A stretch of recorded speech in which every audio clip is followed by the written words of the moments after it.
டயட்னா நீங்க என்ன மாதிரி டயட் ஃபாலோ பண்றீங்க? அது ரொம்ப கவனத்துல இருக்கணும். ஒரு 2 நாள் டயட் ஃபாலோ பண்றது. அதுக்கப்புறம் நம்ம ஃப்ரெண்ட்ஸோடயோ, இல்ல வேற எங்கேயாவது நான் போயிட்டேங்க, ஒரு ஃபங்ஷனுக்கு போனேங்க. அங்க எல்லாரையும் பார்த்தோனே, அது ஃபுட்டெல்லாம் பார்த்தோனே நல்லா டெம்ப்ட் ஆயிடுச்சு. நான் சாப்பிட ஆரம்பிச்சுட்டேன். அப்படியெல்லாம் சொல்வீங்க.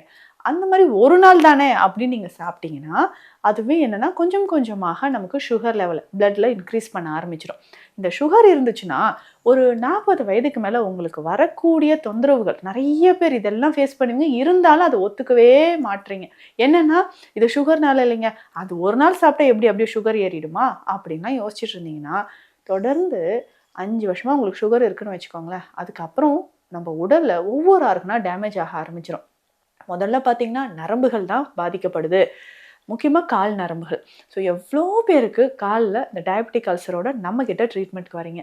அப்போ நம்ம உணவு முறை ரொம்ப முக்கியம். டயட் ஃபாலோ பண்ணிக்கங்க. அதுக்காக நம்ம சாப்பிடவே கூடாது அப்படின்னு கிடையாதுங்க. நம்ம சாப்பிடக்கூடிய உணவுல கார்போஹைட்ரேட்ஸ் நல்ல மாவுச்சத்து இருக்கு இல்லைங்களா? இந்த உணவ குறைச்சுக்கோங்க. ஃபைபர் நெறைய சேர்த்துக்கோங்க.